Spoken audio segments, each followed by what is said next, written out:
So ARCOS is an acronym for rather a long title, Association for Rehabilitation of Communication and Oral Skills.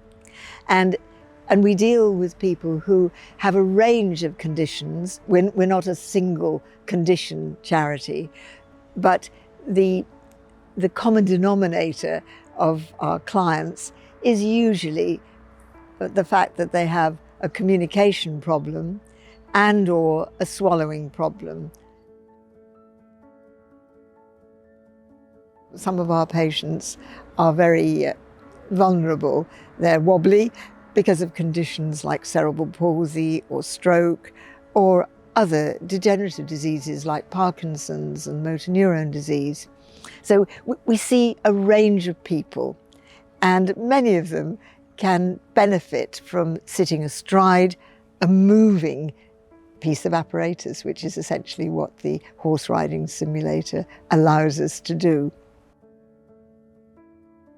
So we're very pleased to have Hayley here today. Hayley was 17 when she had a devastating head injury in a road traffic accident. And so that was in 2006 when she was 17. And we're just so delighted at the progress she's made.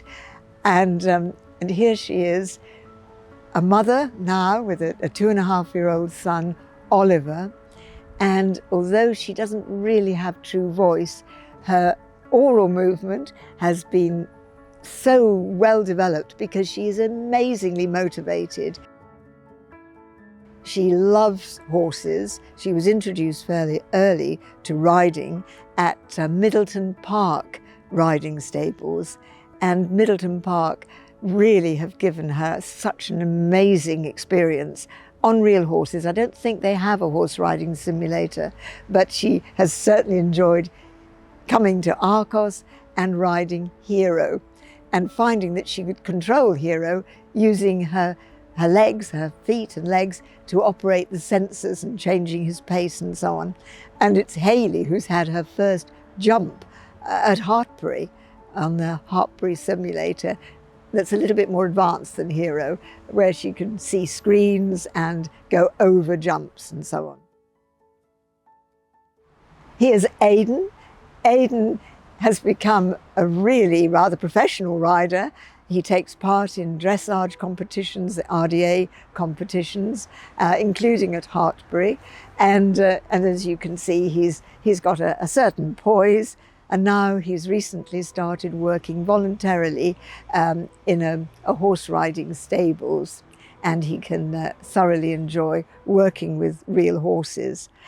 He says that real horses, as opposed to the horse riding simulators, give you as a rider feedback. So they tell you when you're not doing it quite right, as he says. But on the other hand, look at just what a good role model he is when he's on a horse riding simulator.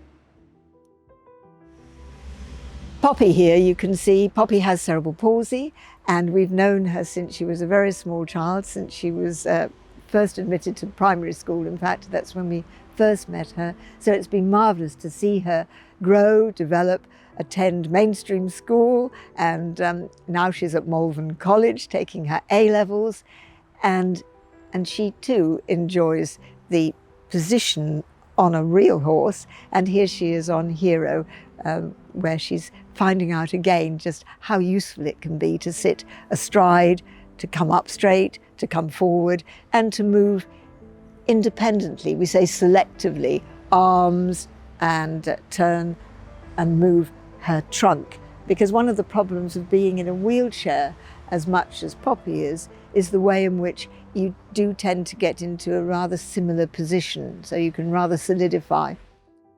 Now, Emma had a stroke when she was having her first baby. You can see that one side of her body is affected still, but she has made an amazing, real hard-working job of getting back into not only being a mother, but retaking up painting. And she's a wonderful painter, in fact, but she enjoys the horse riding on the horse riding simulator. She says she feels more even. I think that's a really significant feedback from her, her statement that she could feel both sides of her body much more equally after getting off Hero the first time that she tried him.